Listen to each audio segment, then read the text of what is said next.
Alrighty, welcome back everyone. We just talked about some of the games that we just hadn't had a chance to get to throughout the week. Some really, really fun ones, especially on that night slate where you don't have that marquee game that you're waiting for. There's a ton of really fun ones to kind of fill the gap.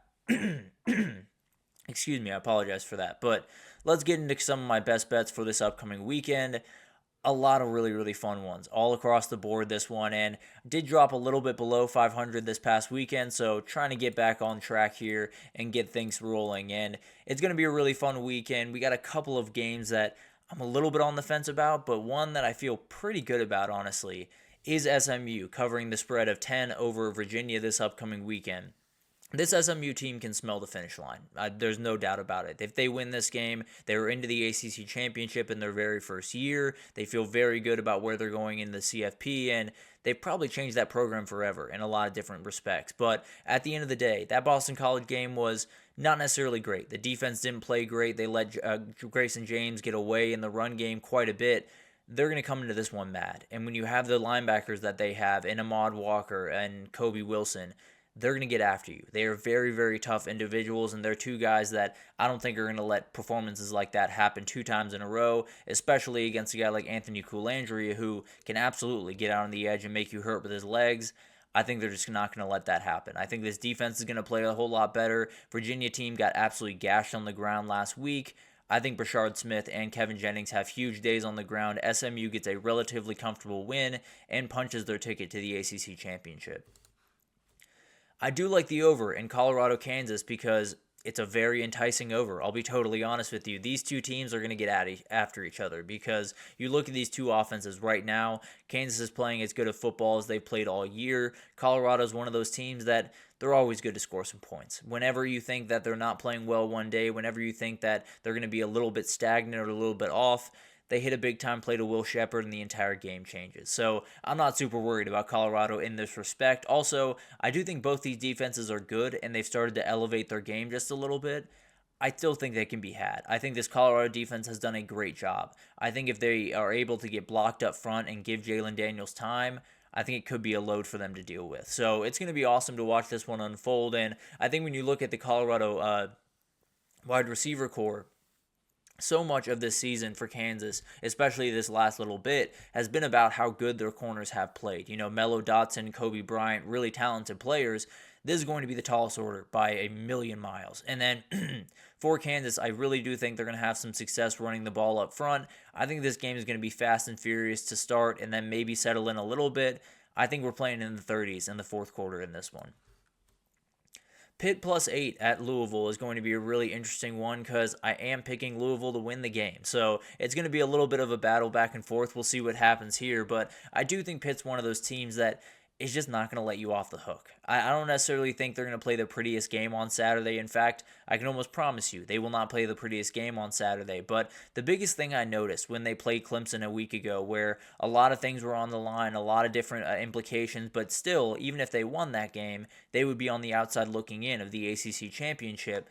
But they fought. That defense absolutely flew around. They played really, really good, and they were all over Clemson pretty much all day.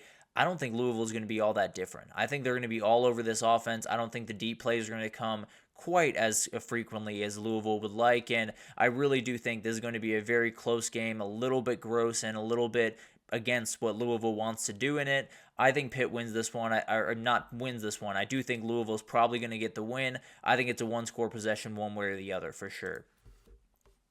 Army +14.5. I thought about going the other direction. I really did think about going Notre Dame's way. I just couldn't do it. I do think Army has a little bit more of ability to win this game, or at least stay close in this game, than some people are giving them credit for. They're ready for a rock fight. And it's not just because they are a run team, not just because they, like to run the ball, like to, matriculate their way down the field.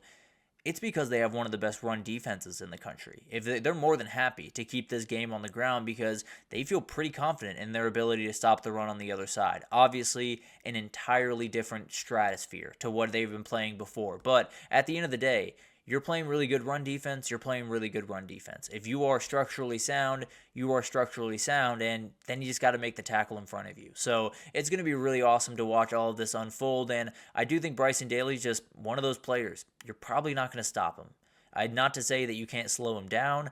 You're probably not going to stop them all the way, and we'll see what happens on that. But overall, I do think this run defense is legit. I do think the ball will have to be put into Riley Leonard's hands a little bit too often, and I think a couple of mistakes will come. Army will be able to at least keep this one close. I won't pick an outright win, but I do think Army keeps this one close and makes this one a little bit more interesting for the CFP committee. Texas A&M Auburn, I do like the under in this game. It might be the most confident bet that I have this week.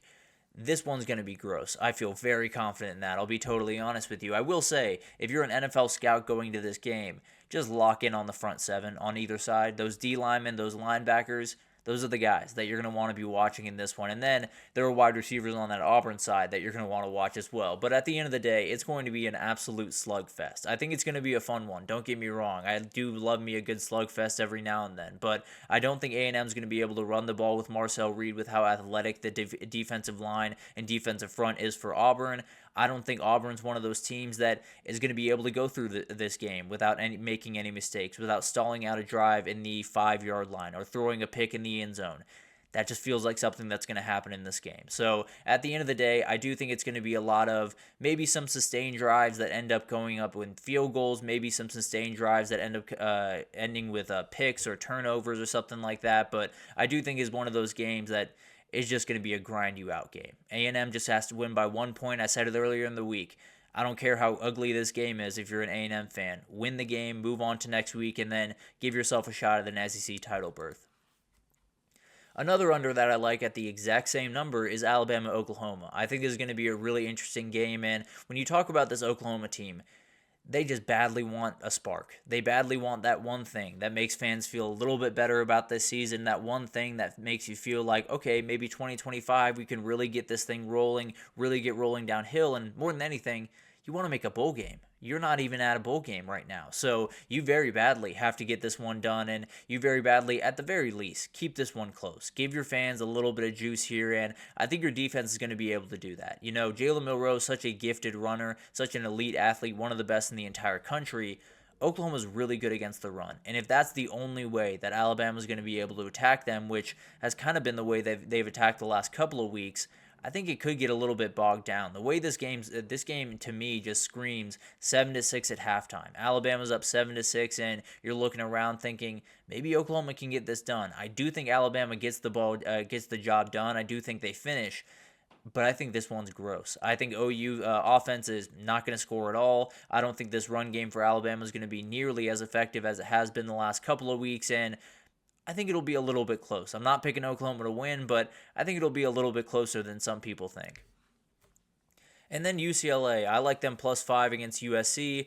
UCLA is a team that's just battling right now. I've really started to enjoy this team. I liked Deshaun Foster when he got hired. I love the energy around that program. It's really started to show off. And Ethan Garbers and TJ Harden are playing really good offense right now. I think USC's in one of those spots where they switched in Jaden Mayava. They played relatively good football against the Nebraska team. They got away with one at the end to get a win there. But at the end of the day, they're still a team that's very flawed to me. They're still a team that's very much up in the air. They're still a team that I worry about getting one win and then stringing that out to get another win. So I'm going to pick the team that I think just has the ability to scratch, claw, and fight just a little bit more. I'm going to pick UCLA in that defense to get some big-time plays, and I think they get the win here.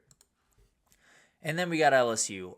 I'm going to lean into it. I'm going to lean into the pressure. I'm going to lean into the skid. I'm going to lean into the nightmare that is going on in Baton Rouge right now because they need this one. As bad as they have ever needed a win, they need this one. Well, not ever, but in this season, they need this one so bad. If they don't get this one, tons of questions about the future of Brian Kelly, tons of questions about the future of the program, tons of questions about the future of these players.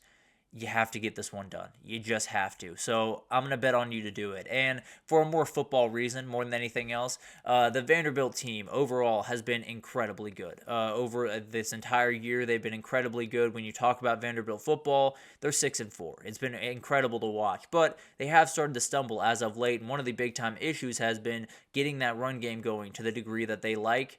Obviously, LSU's been a little bit more susceptible to the run game with the quarterback, but I just don't think Diego Pavia is the athlete to really make that as big of a factor as it was against Jalen Milroe or as it was against Marcel Reed. So I do think it's going to be a little bit more pinned in of a performance from the LSU defense, And I think they just need it. I think they just know that in that room, they absolutely need to send a statement to their fans. And I tend to believe they're going to do that. So it's going to be an awesome week. Hopefully I can get back over 500 this week. Maybe a little 8-0 slate. Who knows? We'll just roll through this and feel very confident coming in on Monday. But at the end of the day, it's going to be incredible to watch all of that unfold. But let's take our last break here. When we come back, we just got a weekend wrap-up. We're going to get into a couple of coaching carousel things very quickly, just a couple of openings around and some names to watch from around those. And then recruiting news that just took the world by storm yesterday. We got about 4 of them that took the world by storm yesterday. So we'll break it all down right after this, so stick with us.